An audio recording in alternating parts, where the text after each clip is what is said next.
ಓಂ ಶಾಂತಿ. ಇಂದಿನ ದಿನಾಂಕ 20/2/2026. ಪ್ರಾರ್ಥ ಮುರಳಿ ಬಾಪ್ತಾದ ಮಧುಬನ. ಮಧುರ ಮಕ್ಕಳೇ, ನಿಮಗೆ ಸಂಪಾದನೆಯ ಬಹಳ ಆಸಕ್ತಿ ಇರಬೇಕು. ಈ ವಿದ್ಯೆಯಲ್ಲಿಯೇ ಸಂಪಾದನೆ ಇದೆ. ಪ್ರಶ್ನೆ: ಜ್ಞಾನವಿಲ್ಲದಿದ್ದರೆ ಯಾವ ಖುಷಿಯ ಮಾತು ಸಹ ವಿಘ್ನರೂಪವಾಗಿ ಬಿಡುತ್ತದೆ. ಉತ್ತರ: ಸಾಕ್ಷಾತ್ಕಾರವಾಗುವುದಂತೂ ಖುಷಿಯ ಮಾತಾಗಿದೆ. ಆದರೆ ಒಂದು ವೇಳೆ ಯಥಾರ್ಥ ರೂಪದಿಂದ ಜ್ಞಾನವಿಲ್ಲದಿದ್ದರೆ ಅದರಲ್ಲಿ ಇನ್ನೂ ತಬ್ಬಿಬ್ಬಾಗುತ್ತಾರೆ. ತಿಳಿದುಕೊಳ್ಳಿ, ಯಾರಿಗಾದರೂ ತಂದೆಯ ಸಾಕ್ಷಾತ್ಕಾರವಾಯಿತು. ಬಿಂದುವನ್ನು ನೋಡಿದರೆ ಏನು ತಿಳಿದುಕೊಳ್ಳುವರು? ಇನ್ನೂ ತಬ್ಬಿಬ್ಬಾಗುತ್ತಾರೆ. ಆದ್ದರಿಂದ ಜ್ಞಾನವಿಲ್ಲದ ಸಾಕ್ಷಾತ್ಕಾರದಿಂದ ಯಾವುದೇ ಲಾಭವಿಲ್ಲ. ಇದರಲ್ಲಿ ಇನ್ನು ಮಾಯೆಯ ವಿಘ್ನಗಳು ಬರತೊಡಗುತ್ತವೆ. ಕೆಲವರಿಗೆ ಸಾಕ್ಷಾತ್ಕಾರದ ಉಲ್ಟಾ ನಶೆಯು ಏರಿಬಿಡುತ್ತದೆ. ಗೀತೆ: ಅದೃಷ್ಟವನ್ನು ಬೆಳಗಿಸಿಕೊಂಡು ಬಂದಿದ್ದೇನೆ. ಓಂ ಶಾಂತಿ. ಮಧುರಾತಿ ಮಧುರ ಆತ್ಮಿಕ ಮಕ್ಕಳು, ಗೀತೆಯನ್ನು ಕೇಳಿದ್ದೀರಿ. ಹೊಸಬ್ಬರೂ ಕೇಳಿದ್ದೀರಿ, ಹಳಬ್ಬರೂ ಕೇಳಿದ್ದೀರಿ, ಕುಮಾರರೂ ಕೇಳಿದ್ದೀರಿ. ಇದು ಪಾಠಶಾಲೆಯಾಗಿದೆ. ಪಾಠಶಾಲೆಯಲ್ಲಿ ಒಂದಲ್ಲ ಒಂದು ಅದೃಷ್ಟವನ್ನು ರೂಪಿಸಲಾಗುತ್ತದೆ. ಅಲ್ಲಂತೂ ಅನೇಕ ಪ್ರಕಾರದ ಅದೃಷ್ಟಗಳಿರುತ್ತವೆ. ಕೆಲವರು ಸರ್ಜನ್ನಾಗುವ, ಕೆಲವರು ವಕೀಲರಾಗುವ ಅದೃಷ್ಟವನ್ನು ರೂಪಿಸಿಕೊಳ್ಳುತ್ತಾರೆ. ಅದೃಷ್ಟಕ್ಕೆ ಗುರಿ ಧ್ಯೇಯವೆಂದು ಹೇಳಲಾಗುತ್ತದೆ. ಅದೃಷ್ಟ ಮಾಡಿಕೊಳ್ಳದೆ ಏನು ಓದುವರು? ಈಗ ಇಲ್ಲಿ ಮಕ್ಕಳು ತಿಳಿದುಕೊಂಡಿದ್ದೀರಿ. ನಾವು ಸಹ ಅದೃಷ್ಟವನ್ನು ರೂಪಿಸಿಕೊಂಡು ಬಂದಿದ್ದೇವೆ. ಹೊಸ ಪ್ರಪಂಚಕ್ಕಾಗಿ ತಮ್ಮ ರಾಜ್ಯ ಭಾಗ್ಯವನ್ನು ತೆಗೆದುಕೊಳ್ಳಲು ಬಂದಿದ್ದೇವೆ. ಇದು ಹೊಸ ಪ್ರಪಂಚಕ್ಕಾಗಿ ರಾಜಯೋಗವಾಗಿದೆ. ಅದು ಹಳೆಯ ಪ್ರಪಂಚಕ್ಕಾಗಿ ವಿದ್ಯೆಯಾಗಿದೆ. ಅವರು ಹಳೆಯ ಪ್ರಪಂಚದ ಬ್ಯಾರಿಸ್ಟರ್, ಇಂಜಿನಿಯರ್, ಸರ್ಜನ್ ಇತ್ಯಾದಿ ಆಗುತ್ತಾರೆ. ಅವರು ಆಗುತ್ತಾ ಆಗುತ್ತಾ ಈಗ ಹಳೆಯ ಪ್ರಪಂಚದಲ್ಲಿ ಇನ್ನು ಸ್ವಲ್ಪವೇ ಸಮಯ ಉಳಿದಿದೆ ಅಂದಾಗ ಅವರು ಸಮಾಪ್ತಿಯಾಗಿ ಬಿಡುತ್ತಾರೆ. ಆ ಅದೃಷ್ಟವು ಈ ಮೃತ್ಯು ಲೋಕಕ್ಕಾಗಿ, ಅಂದರೆ ಈ ಜನ್ಮಕ್ಕಾಗಿ ಇದೆ. ನಿಮ್ಮದ್ದು ಹೊಸ ಪ್ರಪಂಚಕ್ಕಾಗಿ ಈ ವಿದ್ಯೆಯಾಗಿದೆ. ಹೊಸ ಪ್ರಪಂಚಕ್ಕಾಗಿ ಅದೃಷ್ಟವನ್ನು ರೂಪಿಸಿಕೊಂಡು ಬಂದಿದ್ದೀರಿ. ಹೊಸ ಪ್ರಪಂಚದಲ್ಲಿ ನಿಮಗೆ ರಾಜ್ಯ ಭಾಗ್ಯವು ಸಿಗುವುದು ಯಾರು ಓದಿಸುತ್ತಾರೆ? ಬೇಹದ್ದಿನ ತಂದೆ, ಅವರಿಂದಲೇ ಆಸ್ತಿಯನ್ನು ಪಡೆಯಬೇಕಾಗಿದೆ. ಹೇಗೆ ವೈದ್ಯರಿಂದ ವೈದ್ಯಕೀಯ ಆಸ್ತಿಯನ್ನು ಪಡೆಯುತ್ತಾರೆ? ಅದಂತೂ ಈ ಜನ್ಮದ ಆಸ್ತಿಯಾಗಿದೆ. ಒಂದು ಆಸ್ತಿಯು ತಂದೆಯಿಂದ ಸಿಗುತ್ತದೆ, ಇನ್ನೊಂದು ಆಸ್ತಿಯು ತನ್ನ ವಿದ್ಯಾಭ್ಯಾಸದಿಂದ ಸಿಗುತ್ತದೆ. ನಂತರ ವೃದ್ಧರಾದಾಗ ಗುರುವಿನ ಬಳಿ ಹೋಗುತ್ತಾರೆ. ಏನನ್ನು ಬಯಸುತ್ತಾರೆ? ನಮಗೆ ಶಾಂತಿಧಾಮಕ್ಕೆ ಹೋಗುವ ಶಿಕ್ಷಣ ಕೊಡಿ, ನಮಗೆ ಸದ್ಗತಿ ಕೊಡಿ, ಇಲ್ಲಿಂದ ಶಾಂತಿಧಾಮಕ್ಕೆ ಕರೆದುಕೊಂಡು ಹೋಗಿ ಎಂದು ಹೇಳುತ್ತಾರೆ. ಈಗ ತಂದೆಯಿಂದ ಆಸ್ತಿಯೂ ಸಿಗುತ್ತದೆ, ಶಿಕ್ಷಕರಿಂದಲೂ ಈ ಜನ್ಮಕ್ಕಾಗಿ ಆಸ್ತಿಯೂ ಸಿಗುತ್ತದೆ. ಆದರೆ ಗುರುಗಳಿಂದ ಏನೂ ಸಿಗುವುದಿಲ್ಲ. ಶಿಕ್ಷಕರಿಂದ ಓದಿ ಯಾವುದಾದರೊಂದು ಆಸ್ತಿಯನ್ನು ಪಡೆಯುತ್ತಾರೆ. ಶಿಕ್ಷಕರಾಗಬಹುದು ಅಥವಾ ಹೊಲಿಗೆ ಶಿಕ್ಷಕರಾಗಬಹುದು. ಏಕೆಂದರೆ ಜೀವನೋಪಾಯ ಬೇಕಲ್ಲವೇ? ತಂದೆಯ ಆಸ್ತಿ ಇದ್ದರೂ ಸಹ ನಾವು ನಮ್ಮ ಸಂಪಾದನೆ ಮಾಡಬೇಕೆಂದು ಓದುತ್ತಾರೆ. ಗುರುಗಳಿಂದ ಏನು ಸಂಪಾದನೆ ಆಗುವುದಿಲ್ಲ. ಕೆಲವರು ಗೀತೆಯನ್ನು ಚೆನ್ನಾಗಿ ಓದಿ ಮತ್ತೆ ಗೀತೆಯ ಮೇಲೆ ಭಾಷಣ ಮಾಡಿ ಓದುತ್ತಾರೆ. ಇದೆಲ್ಲವೂ ಅಲ್ಪಕಾಲದ ಸುಖಕ್ಕಾಗಿ ಇದೆ. ಈಗಂತೂ ಈ ಮೃತ್ಯು ಲೋಕದಲ್ಲಿ ಇನ್ನು ಸ್ವಲ್ಪವೇ ಸಮಯವಿದೆ. ಹಳೆಯ ಪ್ರಪಂಚವು ಸಮಾಪ್ತಿಯಾಗಲಿದೆ. ನಾವು ಹೊಸ ಪ್ರಪಂಚದ ಅದೃಷ್ಟವನ್ನು ರೂಪಿಸಿಕೊಳ್ಳಲು ಬಂದಿದ್ದೇವೆಂದು ನಿಮಗೆ ತಿಳಿದಿದೆ. ಈ ಹಳೆಯ ಪ್ರಪಂಚವು ಸಮಾಪ್ತಿಯಾಗುವುದು ತಂದೆಯ ಹಾಗೂ ತನ್ನ ಸಂಪತ್ತೆಲ್ಲವೂ ಸಮಾಪ್ತಿಯಾಗಿ ಬಿಡುವುದು, ಕೈಗಳು ಖಾಲಿಯಾಗಿ ಬಿಡುತ್ತದೆ.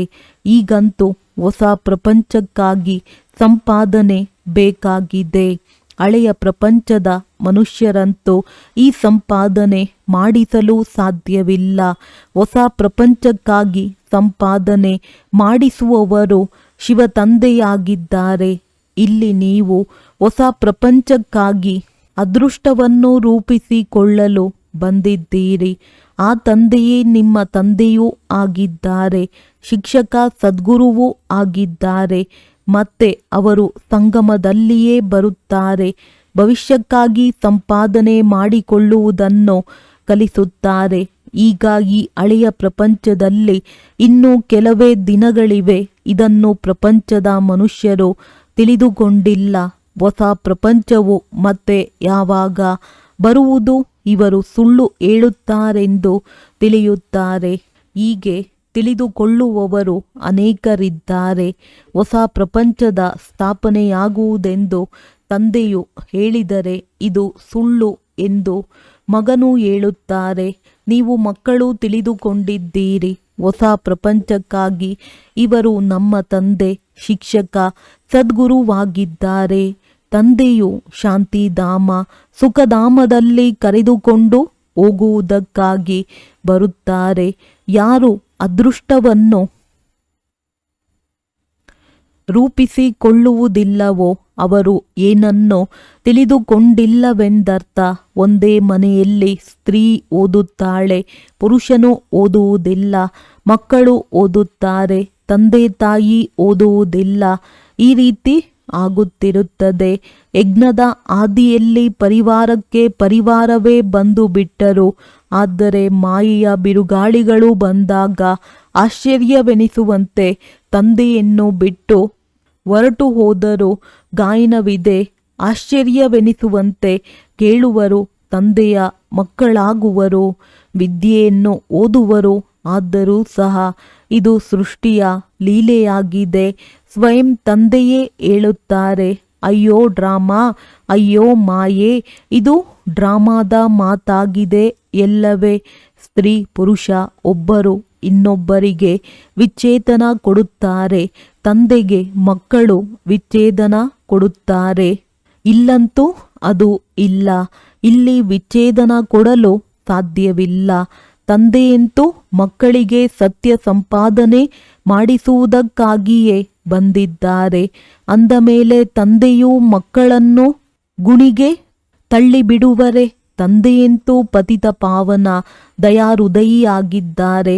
ತಂದೆಯು ಬಂದು ದುಃಖದಿಂದ ಮುಕ್ತರನ್ನಾಗಿ ಮಾಡುತ್ತಾರೆ ಮತ್ತು ಮಾರ್ಗದರ್ಶಕನಾಗಿ ಜೊತೆ ಕರೆದುಕೊಂಡು ಹೋಗುತ್ತಾರೆ. ನಾನು ನಿಮ್ಮನ್ನು ನನ್ನ ಜೊತೆ ಕರೆದುಕೊಂಡು ಹೋಗುತ್ತೇನೆ ಎಂದು ಹೇಳುವಂತಹ ಮತ್ಯಾವ ಗುರುಗಳು ಇಲ್ಲ. ಇಂತಹ ಗುರುಗಳನ್ನು ಎಂದಾದರೂ ನೋಡಿದ್ದೀರಾ? ಎಂದಾದರೂ ಕೇಳಿದ್ದೀರಾ? ನೀವು ಗುರುಗಳೊಂದಿಗೆ ಕೇಳಿರಿ. ನಿಮಗೆ ಇಷ್ಟೊಂದು ಮಂದಿ ಅನುಯಾಯಿಗಳಿದ್ದಾರೆ. ನೀವು ಶರೀರವನ್ನು ಬಿಟ್ಟು ಹೋದಾಗ ತಮ್ಮ ಅನುಯಾಯಿಗಳನ್ನೂ ಸಹ ಜೊತೆ ಕರೆದುಕೊಂಡು ಹೋಗುತ್ತೀರಾ? ನಾನು ಅನುಯಾಯಿಗಳನ್ನು ಜೊತೆ ಕರೆದುಕೊಂಡು ಹೋಗುತ್ತೇನೆಂದು ಎಂದು ಯಾರು ಹೇಳುವುದೇ ಇಲ್ಲ. ಇದು ಸಾಧ್ಯವೇ ಇಲ್ಲ.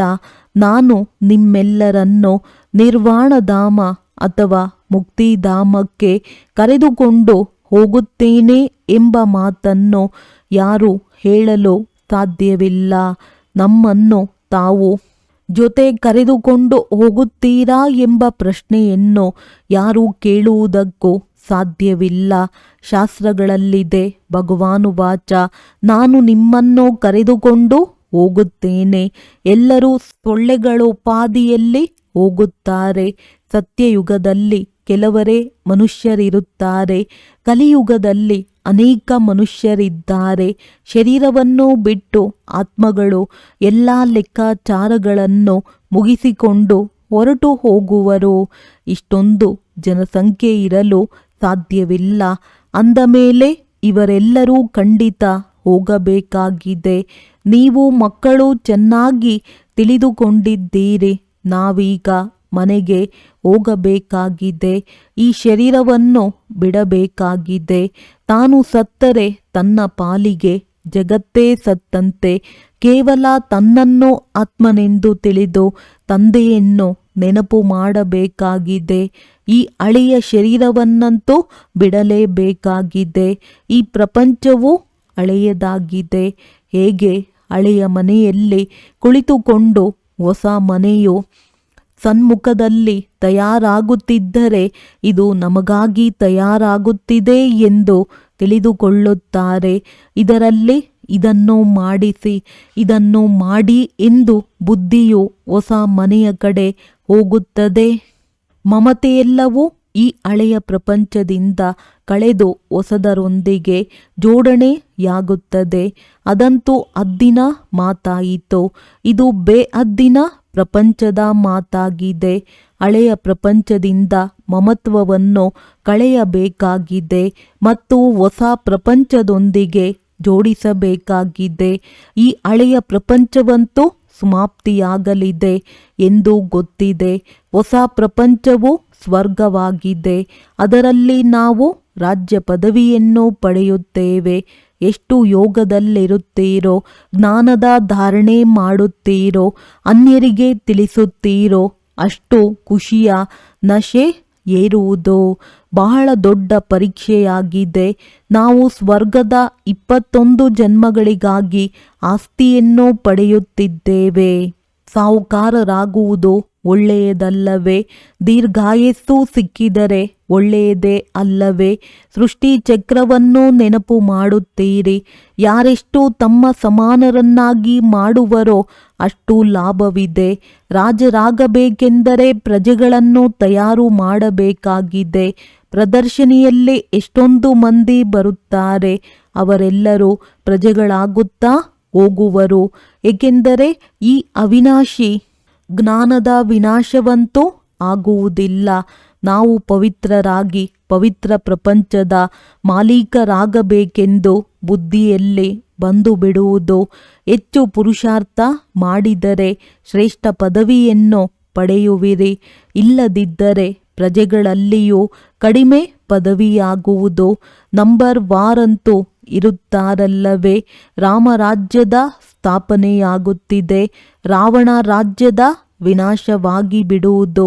ಸತ್ಯಯುಗದಲ್ಲಿ ದೇವತೆಗಳೇ ಇರುತ್ತಾರೆ. ತಂದೆಯು ತಿಳಿಸಿದ್ದಾರೆ. ನೆನಪಿನ ಯಾತ್ರೆಯಿಂದ ನೀವು ಸತೋಪ್ರಧಾನ ಪ್ರಪಂಚದ ಮಾಲೀಕರಾಗುತ್ತೀರಿ.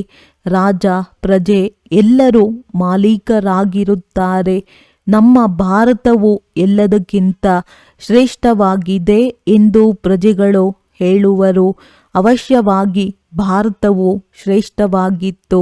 ಈಗ ಆ ರೀತಿ ಇದೆಯೇ? ಮೊದಲು ಅವಶ್ಯವಾಗಿ ಶ್ರೇಷ್ಠವಾಗಿತ್ತು. ಈಗಂತೂ ಬಹಳ ಬಡ ಭಾರತವಾಗಿ ಬಿಟ್ಟಿದೆ. ಪ್ರಾಚೀನ ಭಾರತವು ಎಲ್ಲದಕ್ಕಿಂತ ಸಾಹುಕಾರನಾಗಿತ್ತು. ನಿಮಗೆ ತಿಳಿದಿದೆ, ಅವಶ್ಯವಾಗಿ ಭಾರತವಾಸಿಗಳು ಎಲ್ಲರಿಗಿಂತ ಶ್ರೇಷ್ಠ ದೇವಿ ದೇವತಾ ಕುಲದವರಾಗಿದ್ದೀರಿ. ಮತ್ಯಾರಿಗೂ ದೇವತೆಗಳೆಂದು ಹೇಳಲಾಗುವುದಿಲ್ಲ. ಈಗ ನೀವು ಮಕ್ಕಳು ಇದನ್ನು ಓದುತ್ತೀರಿ ಮತ್ತು ಇದನ್ನು ಅನ್ಯರಿಗೂ ತಿಳಿಸಬೇಕಾಗಿದೆ. ಮನುಷ್ಯನಿಗೆ ತಿಳಿಸಬೇಕಲ್ಲವೇ? ನಿಮ್ಮ ಬಳಿ ಚಿತ್ರಗಳೂ ಇವೆ. ನೀವು ಸಿದ್ಧ ಮಾಡಿ ತಿಳಿಸಿ. ಇವರು ಈ ಪದವಿಯನ್ನು ಹೇಗೆ ಪಡೆದರು? ತಿಥಿ ತಾರೀಕು ಎಲ್ಲದರ ಸಹಿತವಾಗಿ ನೀವು ಸಿದ್ಧ ಮಾಡಬಹುದು. ಈಗ ಶಿವ ತಂದೆಯಿಂದ ಪುನಃ ಈ ಪದವಿಯನ್ನು ಪಡೆಯುತ್ತಿದ್ದೀರಿ. ಅವರ ಚಿತ್ರವೂ ಇದೆ. ಶಿವನು ಪರಮಪಿತ ಪರಮಾತ್ಮನಾಗಿದ್ದಾರೆ. ತಂದೆಯೂ ತಿಳಿಸುತ್ತಾರೆ, ಬ್ರಹ್ಮರವರ ಮೂಲಕ ನಿಮಗೆ ಯೋಗ ಬಲದಿಂದ 21 ಜನ್ಮಗಳ ಆಸ್ತಿಯೂ ಸಿಗುತ್ತದೆ. ನೀವು ಸೂರ್ಯವಂಶಿ ದೇವಿ ದೇವತೆಗಳು ವಿಷ್ಣುಪುರಿಯ ಮಾಲೀಕರಾಗುತ್ತೀರಿ. ಶಿವ ತಂದೆಯು ದಾದಾ ಬ್ರಹ್ಮರವರ ಮೂಲಕ ಈ ಆಸ್ತಿಯನ್ನು ಕೊಡುತ್ತಿದ್ದಾರೆ. ಮೊದಲು ಇವರ ಆತ್ಮವು ಕೇಳಿಸಿಕೊಳ್ಳುತ್ತದೆ. ಆತ್ಮವೇ ಧಾರಣೆ ಮಾಡುತ್ತದೆ. ಮೂಲ ಮಾತೆ ಇದಾಗಿದೆ. ಶಿವನ ಚಿತ್ರವನ್ನು ತೋರಿಸುತ್ತಾರೆ. ಈ ಚಿತ್ರವು ಪರಮಪಿತ ಪರಮಾತ್ಮ ಶಿವನದ್ದಾಗಿದೆ. ಬ್ರಹ್ಮ ವಿಷ್ಣು ಶಂಕರರು ಸೂಕ್ಷ್ಮವತನದ ದೇವತೆಗಳಾಗಿದ್ದಾರೆ. ಪ್ರಜಾಪಿತ ಬ್ರಹ್ಮನು ಅವಶ್ಯವಾಗಿ ಇಲ್ಲಿಯೇ ಬೇಕಲ್ಲವೇ? ಪ್ರಜಾಪಿತ ಬ್ರಹ್ಮನ ಮಕ್ಕಳು ಬ್ರಹ್ಮ ಕುಮಾರ ಕುಮಾರಿಯರು ಅನೇಕರಿದ್ದಾರೆ. ಎಲ್ಲಿಯವರೆಗೆ ಬ್ರಹ್ಮನ ಮಕ್ಕಳಾಗುವುದಿಲ್ಲವೋ ಅಲ್ಲಿಯವರೆಗೆ ಬ್ರಾಹ್ಮಣರಾಗುವುದಿಲ್ಲ. ಅಂದ ಮೇಲೆ ಶಿವತಂದೆಯಿಂದ ಆಸ್ತಿಯನ್ನು ಹೇಗೆ ತೆಗೆದುಕೊಳ್ಳುವರು? ಕುಖ ವಂಶಾವಳಿಯಂತೂ ಆಗಲು ಸಾಧ್ಯವಿಲ್ಲ. ಮುಖ ವಂಶಾವಳಿಯೆಂದು ಗಾಯನವೂ ಇದೆ. ನಾವು ಪ್ರಜಾಪಿತ ಬ್ರಹ್ಮನ ಮುಖ ವಂಶಾವಳಿ ಆಗಿದ್ದೇವೆಂದು ನೀವು ಹೇಳುತ್ತೀರಿ. ಆ ಗುರುಗಳಿಗೆ ಅನುಯಾಯಿಗಳಿರುತ್ತಾರೆ. ಇಲ್ಲಿ ನೀವು ಒಬ್ಬರಿಗೆ ತಂದೆ, ಶಿಕ್ಷಕ, ಸದ್ಗುರುವೆಂದು ಹೇಳುತ್ತೀರಿ. ನೀವು ಇವರಿಗೂ ಸಹ ಹೇಳುವುದಿಲ್ಲ. ನಿರಾಕಾರ ಶಿವತಂದೆಯಾಗಿದ್ದಾರೆ, ಜ್ಞಾನಸಾಗರನಾಗಿದ್ದಾರೆ. ಸೃಷ್ಟಿಯ ಆದಿ ಮಧ್ಯ ಅಂತ್ಯದ ಜ್ಞಾನವನ್ನು ತಿಳಿಸುತ್ತಾರೆ. ಶಿಕ್ಷಕನೂ ಸಹ ಆ ನಿರಾಕಾರನಾಗಿದ್ದಾರೆ. ಸಾಕಾರದ ಮೂಲಕ ಜ್ಞಾನವನ್ನು ತಿಳಿಸುತ್ತಾರೆ. ಆತ್ಮವೇ ಮಾತನಾಡುತ್ತದೆ. ನನ್ನ ಶರೀರಕ್ಕೆ ತೊಂದರೆ ಕೊಡಬೇಡಿ ಎಂದು ಆತ್ಮವೇ ಹೇಳುತ್ತದೆ. ಆತ್ಮವು ದುಃಖಿಯಾದಾಗ ತಿಳುವಳಿಕೆ ಕೊಡಲಾಗುತ್ತದೆ. ಆಗ ವಿನಾಶವು ಸನ್ಮುಖದಲ್ಲಿ ನಿಂತಿರುತ್ತದೆ.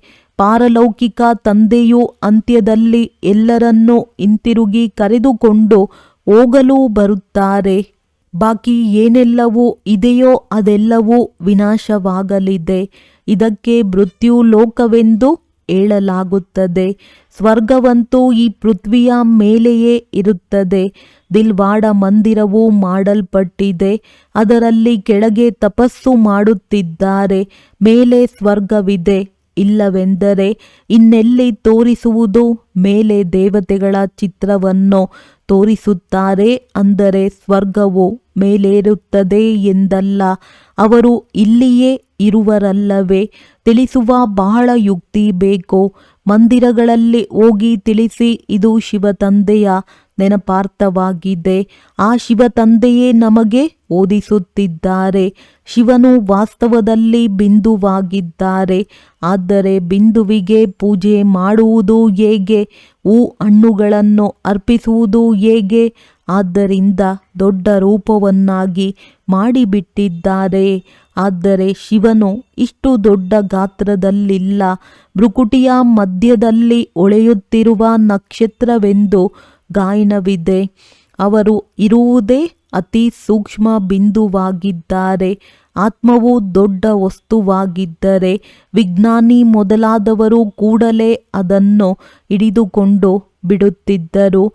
ತಂದೆಯು ಅಷ್ಟು ಕೋಟಿ ಸೂರ್ಯ ತೇಜೋಮಯನೂ ಆಗಿಲ್ಲ. ಕೆಲವರು ಭಕ್ತರೂ ಸಹ ಇಲ್ಲಿಗೆ ಬರುತ್ತಾರೆ. ನಮಗೆ ಕೇವಲ ಈ ಚೆಹರೆಯಷ್ಟೇ ಕಾಣುತ್ತದೆ. ಆಗ ತಂದೆಯು ತಿಳಿಸುತ್ತಾರೆ, ಇವರಿಗೆ ಪರಮಪಿತ ಪರಮಾತ್ಮನು ಪೂರ್ಣ ಪರಿಚಯ ಸಿಕ್ಕಿಲ್ಲ. ಇನ್ನೂ ಇವರ ಅದೃಷ್ಟವೇ ತೆರೆದಿಲ್ಲ. ಎಲ್ಲಿಯವರೆಗೆ ತಂದೆಯನ್ನು ಅರಿತುಕೊಳ್ಳುವುದಿಲ್ಲವೋ ಅಲ್ಲಿಯವರೆಗೆ ನಾವಾತ್ಮರು ಬಿಂದು ಸಮಾನರಾಗಿದ್ದೇವೆ. ಶಿವತಂದೆಯೂ ಬಿಂದುವಾಗಿದ್ದಾರೆ. ಅವರನ್ನು ನೆನಪು ಮಾಡಬೇಕೆಂಬುದು ಅರ್ಥವಾಗುವುದಿಲ್ಲ. ಇದನ್ನು ಅರ್ಥ ಮಾಡಿಕೊಂಡು ಯಾವಾಗ ನೆನಪು ಮಾಡುವರೋ ಆಗ ವಿಕರ್ಮ ವಿನಾಶವಾಗುವುದು. ಇಲ್ಲವೆಂದರೆ ಇದಷ್ಟೇ ಕಂಡು ಬರುತ್ತದೆ. ಹೀಗೆ ಕಾಣುತ್ತದೆ, ಹಾಗೆ ಕಾಣುತ್ತದೆ. ಅದಕ್ಕೆ ಮಾಯೆಯ ವಿಘ್ನವೆಂದು ಹೇಳಲಾಗುತ್ತದೆ. ಈಗಂತೂ ತಂದೆಯೂ ಸಿಕ್ಕಿದ್ದಾರೆ ಎಂಬ ಖುಷಿಯಲ್ಲಿದ್ದೀರಿ.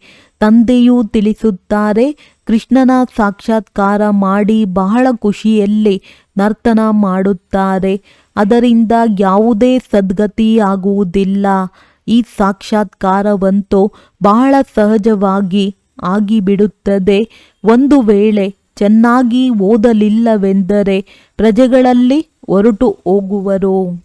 ಸಾಕ್ಷಾತ್ಕಾರದ ಲಾಭವೂ ಸಿಗಬೇಕಲ್ಲವೇ? ಭಕ್ತಿ ಮಾರ್ಗದಲ್ಲಿ ಬಹಳ ಪರಿಶ್ರಮ ಪಟ್ಟಾಗ ಸಾಕ್ಷಾತ್ಕಾರವಾಗುತ್ತದೆ.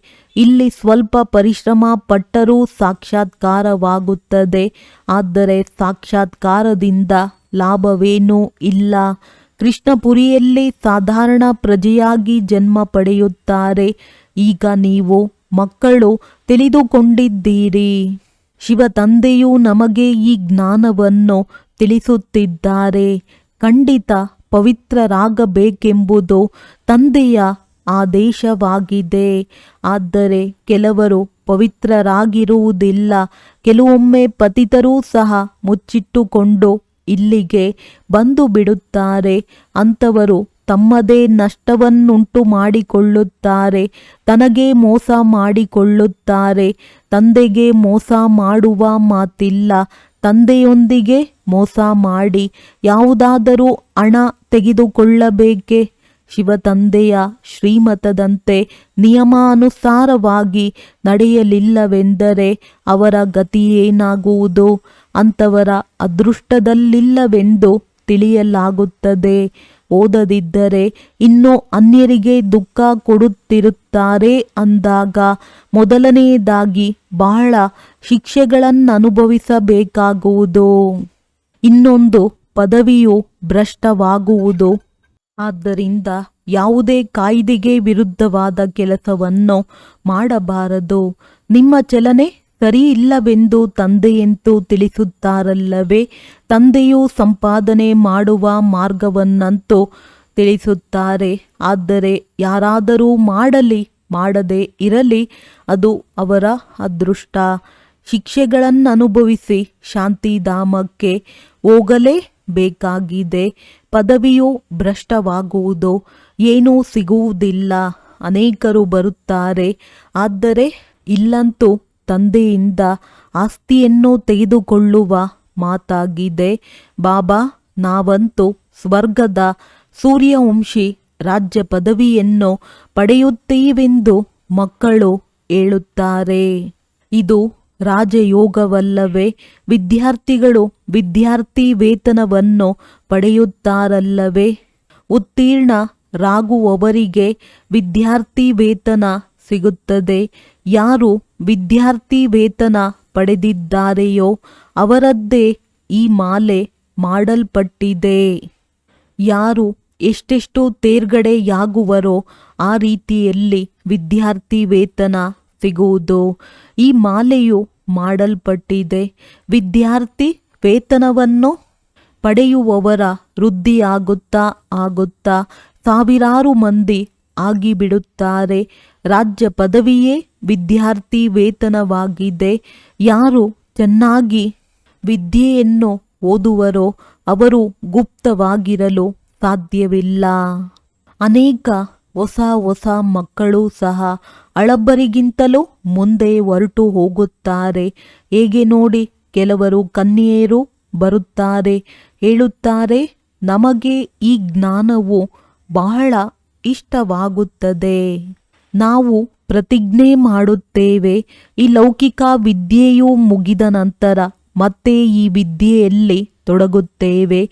ನಮ್ಮ ಜೀವನವನ್ನು ವಜ್ರ ಸಮಾನ ಮಾಡಿಕೊಳ್ಳುತ್ತೇವೆ. ನಾವು ನಮ್ಮ ಸತ್ಯ ಸಂಪಾದನೆ ಮಾಡಿ 21 ಜನ್ಮಗಳಿಗಾಗಿ ಆಸ್ತಿಯನ್ನು ಪಡೆಯುತ್ತೇವೆ. ಇದನ್ನು ಕೇಳಿ ಆಗ ಎಷ್ಟೊಂದು ಖುಷಿಯಾಗುತ್ತದೆ. ತಿಳಿದುಕೊಂಡಿದ್ದಾರೆ, ಈ ಆಸ್ತಿಯನ್ನು ಈಗ ಪಡೆಯದಿದ್ದರೆ ಮತ್ತೆಂದಿಗೂ ಪಡೆಯಲು ಸಾಧ್ಯವಿಲ್ಲ. ವಿದ್ಯಾಭ್ಯಾಸದ ಆಸಕ್ತಿ ಇರುತ್ತದೆ ಎಲ್ಲವೇ? ಕೆಲವರಿಗಂತೂ ತಿಳಿದುಕೊಳ್ಳುವ ಆಸಕ್ತಿಯೇ ಇರುವುದಿಲ್ಲ. ಹೊಸಬರಿಗೆ ಎಷ್ಟು ಉತ್ಸಾಹವಿದೆಯೋ ಅಷ್ಟು ಹಳಬರಿಗೂ ಇಲ್ಲ. ಆಶ್ಚರ್ಯವಲ್ಲವೇ? ಅಂಥವರಿಗೆ ಹೇಳಲಾಗುತ್ತದೆ, ಡ್ರಾಮಾ ಅನುಸಾರ ಅವರ ಅದೃಷ್ಟದಲ್ಲಿಲ್ಲವೆಂದರೆ ಭಗವಂತನಂತೂ ಏನು ಮಾಡುವರು? ಒಳ್ಳೆಯದು. ಮಧುರಾತಿ ಮಧುರ ಅಗಲಿ ಹೋಗಿ ಮರಳಿ ಸಿಕ್ಕಿರುವ ಮಕ್ಕಳ ಪ್ರತಿ ಮಾತ್ಪಿತಾ ಬಾಪ್ ತಾದಾರವರ ನೆನಪು, ಪ್ರೀತಿ ಹಾಗೂ ಸುಪ್ರಭಾತ. ಆತ್ಮಿಕ ಮಕ್ಕಳಿಗೆ ಆತ್ಮಿಕ ತಂದೆಯ ನಮಸ್ತೆ. ಧಾರಣೆಗಾಗಿ ಮುಖ್ಯ ಸಾರ.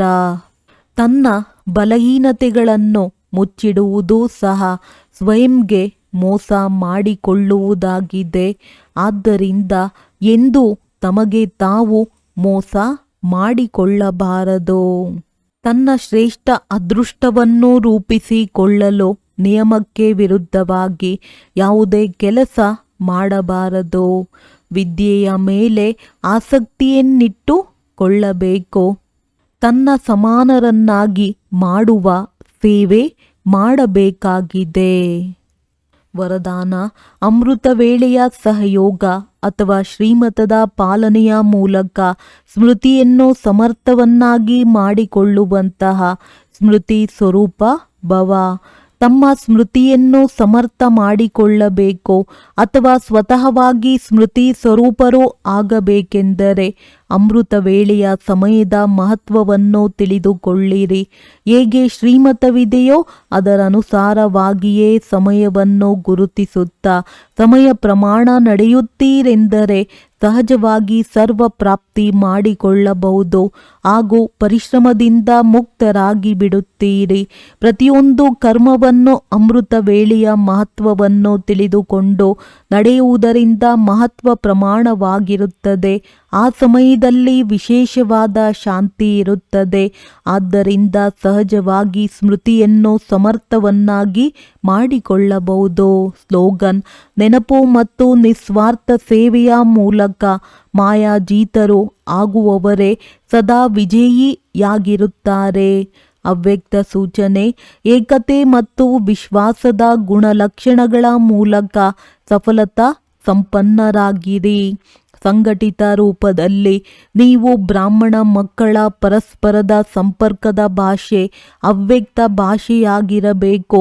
ಹೇಗೆ ಫರಿಷ್ಠೆ ಅಥವಾ ಆತ್ಮರು ಆತ್ಮಗಳೊಂದಿಗೆ ಮಾತನಾಡುತ್ತಿದ್ದಾರೆ, ಇದಕ್ಕಾಗಿ ಯಾರೋ ಹೇಳಿರುವ ತಪ್ಪನ್ನು ಸಂಕಲ್ಪದಲ್ಲಿಯೂ ಸ್ವೀಕಾರ ಮಾಡಬಾರದು ಮತ್ತು ಮಾಡಿಸಬಾರದು. ಯಾವಾಗ ಇಂತಹ ಸ್ಥಿತಿಯಾಗುವುದೋ ಆಗ ತಂದೆಯ ಶುಭ ಭಾವನೆ, ಏಕಮತದ ಸಂಘಟನೆ ಅದು ಪ್ರಾಕ್ಟಿಕಲ್ದಲ್ಲಿ ಆಗುತ್ತದೆ ಮತ್ತು ನಿಮ್ಮ ಮೂಲಕ ತಂದೆಯ ಪ್ರತ್ಯಕ್ಷವಾಗುವುದು. ಒಳ್ಳೆಯದು. ಓಂ ಶಾಂತಿ.